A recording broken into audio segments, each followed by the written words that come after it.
Hello नमस्कार। आपके अपने यूट्यूब चैनल चालिया स्मार्ट स्टडी में हार्दिक अभिनंदन व स्वागत। आज हम बहुत ही महत्वपूर्ण कवि परिचय या साहित्य परिचय सच्चिदानंद हीरानंद वात्सायन अय्यर का अध्ययन करेंगे। तो आप अंत तक बने रहे हैं क्योंकि ये बहुत ही महत्वपूर्ण इंपॉर्टेंट है। संपूर्ण इनके जीवन परिचय के बारे में आज हम अध्ययन करने वाले हैं। इनका जन्म, माता पिता कौन थे, कहाँ हुआ, कौन सी शिक्षा, कैसी शिक्षा उन्होंने प्राप्त की, क्या क्या ये सब बने, साहित्य विशेषताएं क्या है उनकी, कविता संग्रह कौन से हैं, उपन्यास कौन से हैं, कहानी कौन सी है, निबंध, पत्रिकाएं, पुरस्कार, भाषा शैली कैसी है, और तो और महत्वपूर्ण ट्रिक के साथ इसका जीवन परिचय हम आज अध्ययन करने वाले हैं।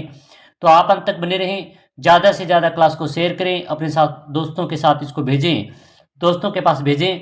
और इसी प्रकार के अन्य बहुत ही महत्वपूर्ण जो कवि हैं इन सभी के जीवन परिचय संबंधित हमने ये क्लास शुरू कर रखी है, ये सीरीज शुरू कर रखी है। तो आप अन्य क्लासों की देखें, प्लेलिस्ट बनी हुई है। कवि परिचय और साहित्य लेखक परिचय के बारे में कक्षा 9 से लेकर 12 तक इस पर नाम से प्लेलिस्ट बनी हुई है। तो आप उसमें जाके अन्य को भी अध्ययन करें और अपनी तैयारी को ज़बरदस्त, शानदार, जानदार बनाएं। तो शुरू करते हैं। सच्चिदानंद हीरानंद वात्सायन अय्यर, नाम अय्यर के नाम से ये जाने जाते हैं। उनका पूरा नाम है सच्चिदानंद हीरानंद वात्सायन अय्यर। जन्म की बात करें तो 1911 ईस्वी में उनका जन्म हुआ और जन्म ट्रिक के माध्यम से निकाले तो अय्यर से निकाल सके 11 में, तो 1911 में अय्यर का जन्म हुआ था। तो इस प्रकार इसका जन्म हम निकाल सकते हैं। जन्म स्थान उनका है 1911 में हुआ कुशीनगर, देवरिया जिला, उत्तर प्रदेश है। उत्तर प्रदेश के अंदर देवरिया जिला है और उसमें उस जिले में स्थान है कुशीनगर। वहां पर 1911 ईस्वी में अय्यर का जन्म हुआ था। अय्यर की मृत्यु है वो सन 1987 ईस्वी में हुई। बचपन की बात करें तो उनका बचपन है वो लखनऊ, श्रीनगर और जम्मू कश्मीर, श्रीनगर में इनका जन्म है वो बीता था। पिता का नाम हीरानंद शास्त्री थे। अच्छे व्यक्तित्व, धनी व्यक्तित्व वाले उनके पिता थे। अब बात करते हैं कि अय्यर की शिक्षा के बारे में। तो उन्होंने बीएससी प्रयाग विश्वविद्यालय से किया, यानी ये विज्ञान के छात्र रहे हैं जो विज्ञान से संबंधित पाठ के बारे में ये लिखते भी हैं। कक्षा 10 में भी पाठ लगता है, मैं क्यों लिखता हूँ। तो ऐसे पाठ और रेडियोधर्मी की परमाणु धर्मिकता संबंधी आदि पर उन्होंने बहुत ही शानदार तरीके से उन्होंने लिखा है। तो उन्होंने शिक्षा है वो बीएससी की थी और हिंदी में इतनी शानदार जानदार तरीके से लिखते हैं। व्यवसाय की बात करें तो ये लेखक थे, संपादक थे, पत्रकार थे, सैनिक थे। द्वितीय विश्व युद्ध में ये सैनिक रहे हैं। ऐसी बात नहीं है कि उन्होंने सेना में भी कार्य नहीं किया, उनके सैनिक के रूप में उन्होंने द्वितीय विश्व युद्ध में काम किया था। पत्रकार भी थे, लेखक थे, कवि भी थे। अब बात करते हैं अय्यर के अन्य तथ्यों पर। तो अय्यर हिंदी साहित्य में प्रयोगवादी धारा के प्रवर्तक माने जाते हैं, यानी प्रयोगवाद चला था, उस प्रयोगवाद के महत्वपूर्ण साहित्य में प्रवर्तक माने जाते हैं। तो अय्यर माने जाते हैं। इन्होंने छायावाद के बाद हिंदी कविता को नया आयाम दिया, यानी छायावाद के बाद जो हिंदी कविताओं में एक नया मोड़ आया, नया आयाम दिया, तो वो देने वाले ऐसे महान व्यक्तित्व धनी अय्यर थे जिन्होंने एक नया रूप दे दिया गया। इनके द्वारा नई कविता आंदोलन को दिशा प्रदान की। नई कविता का जो आंदोलन एक चला था उसको नई दिशा देने वाले अय्यर ही थे। क्रांतिकारी आंदोलन में भाग लेने के कारण जेल भी जाना पड़ा। ऐसे सैनिक थे, क्रांतिकारी की मन में भावना अच्छी भरी हुई थी, जिसके कारण उनको एक बार जेल में भी जाना पड़ा। अय्यर का घुमक्कड़ी जीवन उनका शौक बन गया था, यानी सबसे बड़ी बात है कि अय्यर थे, उनको घुमक्कड़ी स्वभाव के व्यक्ति थे, इधर उधर घूमते रहते थे, अनेक प्रकार की यात्राएं करते रहते थे और उनके बारे में लिखते रहते। ऐसे महान व्यक्तित्व वाले धनी माने जाते हैं अय्यर जोधपुर विश्वविद्यालय के प्रोफेसर भी रहे। ऐसा नहीं है कि उत्तर प्रदेश में जन्म होने के बाद में वहीं तक सीमित रहे, राजस्थान में भी आए। राजस्थान के अंदर जोधपुर विश्वविद्यालय इसके प्रोफेसर भी ये अय्यर रहे थे। अब बात करते हैं कि उन्होंने साहित्य के अंदर किस प्रकार लिखा, उनकी विशेषताएं कैसी है। तो प्रयोगवाद और नई कविता में नए प्रयोग किए उनके द्वारा, जिससे हिंदी कविता में आधुनिकता आ गई। प्रयोगवादी जो है उन्होंने प्रयोगवाद के में बहुत कुछ उन्होंने लिखा। नई कविताओं को नया आयाम उनके द्वारा दिया गया, जिसमें हिंदी कविता में एक आधुनिकता सी आ गई थी। इनकी रचनाओं में व्यक्ति के स्वतंत्रता और आत्म मंथन की प्रमुखता दी गई है। ऐसा व्यक्तित्व उनकी रचनाओं में मिलता है कि व्यक्तित्व की स्वतंत्रता हो, आत्म मंथन हो, ऐसी प्रक्रिया उनके द्वारा मिलती है। भाषा और शिल्प में नवीनता लाने के लिए प्रसिद्ध है। भाषा और शिल्प है, उसमें नवीनता कैसे लाएं, किस प्रकार उनका वर्णन करें, इस प्रकार की प्रक्रिया में मुख्य रूप से ये माने जाते हैं। अब बात करते हैं कविता संग्रह की कि उन्होंने किस प्रकार, इनकी ट्रिक के माध्यम से भी अलग तरीके से हम करेंगे उनको, मगर एक बार देख लेते हैं सीधा तरीके से। कविता संग्रह है बगनदूत 1933 ईस्वी में उनके द्वारा लिखा गया। एतेलम 1946, हरिघास क्षणभर 1949, बावरा एहरी 1954 ईस्वी, अरे ओ करुणा प्रभामयी 1969 ईस्वी, ये 59 ईस्वी। तो ये उनके द्वारा बहुत ही महत्वपूर्ण कविता संग्रह उनके द्वारा लिखे गए, जो बहुत ही शानदार और जानदार हैं। अब बात करते हैं उनके उपन्यास के बारे में। तो उन्होंने उपन्यास लिखा शेखर एक जीवनी। ये बहुत ही महत्वपूर्ण अच्छा उपन्यास है। इस उपन्यास को हिंदी साहित्य का मील का पत्थर माना जाता है, यानी शेखर एक जीवनी उपन्यास है। इस उपन्यास को हिंदी साहित्य का मील का पत्थर माना जाता है। नदी के द्वीप 1951 ईस्वी में उनका उपन्यास लिखा गया।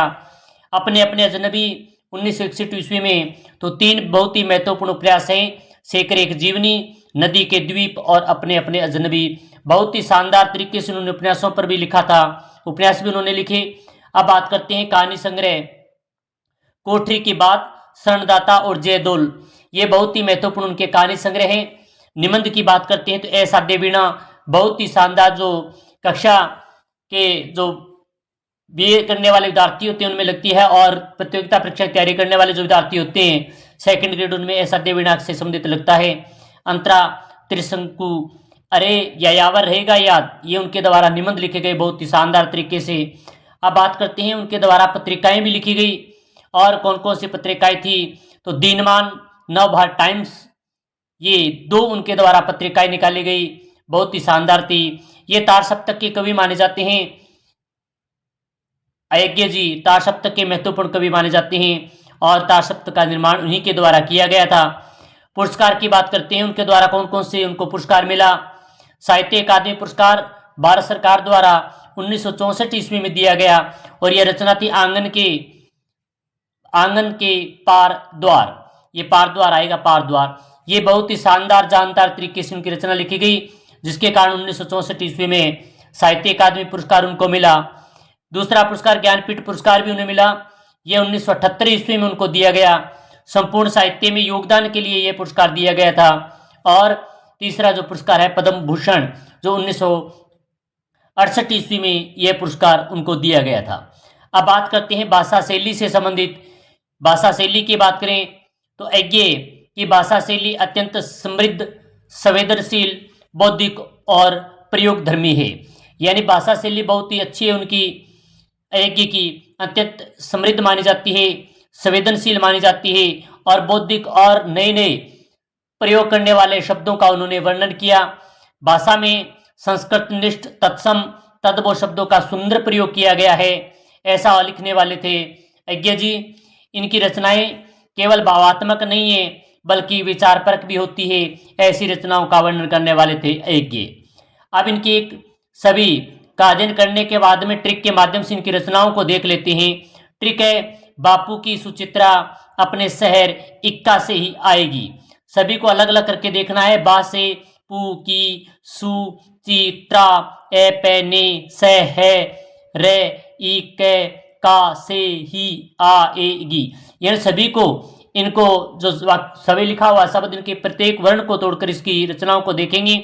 जैसे बापू है तो बापू से बनेगा, बा से बनेगा बावरा एहरी, पू से बनेगा पूर्वा, की से बनेगा कितनी नाव में कितनी बार, बहुत ही अच्छी रचना है उनकी। सु से बनेगा सुनहरे सेवाल, ची से बनेगा चिंता, ता से बनेगा तार सप्तक, ए से बनेगा अरे ओ करुणा प्रभामयी, अरे यायावर रहेगा याद, और पै से बनेगा पहले में सन्नाटा बुनता हूँ, अपने से बनेगा अपने अपने अजनबी, से बनेगा शरणार्थी, है हर से बनेगा हरी घास क्षणभर, ई से बनेगा इतेलम इंद्रधनुष रौंदे हुए, कैसे बनेगा क्योंकि मैं उसे जानता हूँ, का से बनेगा कारावास के दिन, से बनेगा शेखर एक जीवनी, ही से बनेगा हिरोशिमा, हिंदी साहित्य एक संपिक्ष, हिंदी साहित्य एक आधुनिक परिदृश्य, ही से बनेगा। आ से बनेगा आत्मेन पद और ए से बनेगा एक बूंद सहसा उछली। ये उनकी महत्वपूर्ण रचना इस ट्रिक के माध्यम से हमने निकाली। आप जो संपूर्ण ये अध्ययन है ये चालिया समाज स्टडी यूट्यूब चैनल के माध्यम से अध्ययन कर रहे हैं, तो ज़्यादा से ज़्यादा इसको अध्ययन करें, दोस्तों को साथ इनको शेयर करें, दोस्तों को ज़्यादा से ज़्यादा जोड़ें, क्योंकि ये सभी कवि परिचय, साहित्य परिचय, लेखक परिचय हैं। ये कक्षा 10, 11, 12 में तो आते हैं, उसके साथ में जो प्रतियोगिता परीक्षा की तैयारी करने वाले छात्र हैं उन सभी के लिए भी ये बहुत ही महत्वपूर्ण और काम की हैं, क्योंकि ऐसी रचनाओं के नाम देकर उनमें पूछे जाते हैं कि रचना किसकी है, कब की है। तो संपूर्ण रचनाओं को हमने और ट्रिक के माध्यम से संपूर्ण जीवन परिचय को हमने सच्चिदानंद को देखा, तो ये क्लास आप लोगों को बहुत ही अच्छी लगी होगी, क्योंकि हमने उनके जन्म के बारे में, जन्म कहाँ हुआ, कब हुआ, मृत्यु कब हुई, बचपन कैसा था, पिता का नाम, माता का नाम क्या था, व्यवसाय क्या था, शिक्षा कैसे उन्होंने प्राप्त की, आगे किस के कैसे कवि हैं, कैसे उन्होंने कविताओं को ऊंचाइयों पर पहुंचाया, किस प्रकार वो क्रांतिकारी के कारण कई बार जेल में भी गए, अनेक प्रकार से ऐसे कार्य, और किस प्रकार राजस्थान में आकर भी प्रोफेसर बने, किस प्रकार उनकी साहित्य संबंधी विशेषताएं हैं, किस प्रकार उन्होंने कविता संग्रह को लिखा, उपन्यास को लिखा, कौन कौन से कहानी संग्रह लिखे, कौन कौन से निबंध लिखे, कौन कौन सी पत्रिकाएं लिखी, कौन कौन से पुरस्कार लिखे, और किस प्रकार उनकी भाषा की शैली है, किस प्रकार वो लिखते हैं, और किस प्रकार हमने एक ट्रिक के माध्यम से बापू की सुचित्रा अपने शहर इक्का से ही आएगी। तो ये संपूर्ण रचनाओं को हमने एक ही लाइन के माध्यम से अध्ययन किया। ये सब के सब इसी प्रकार के ट्रिक्स जो हम चालिया समाज स्टडी यूट्यूब चैनल के माध्यम से करवा रहे हैं, तो आप ज़्यादा से ज़्यादा जुड़ें, दोस्तों को जोड़ें, क्लास को शेयर करें। इसी प्रकार के महत्वपूर्ण कवि, लेखक को हम लेकर फिर मिलेंगे, और आपको किस प्रकार की क्लासें चाहिए तो कमेंट के माध्यम से अवश्य बताएं, क्लास को शेयर करें, लाइक करें। इसी प्रकार की महत्वपूर्ण क्लास के साथ फिर मिलेंगे। जय हिंद, जय भारत।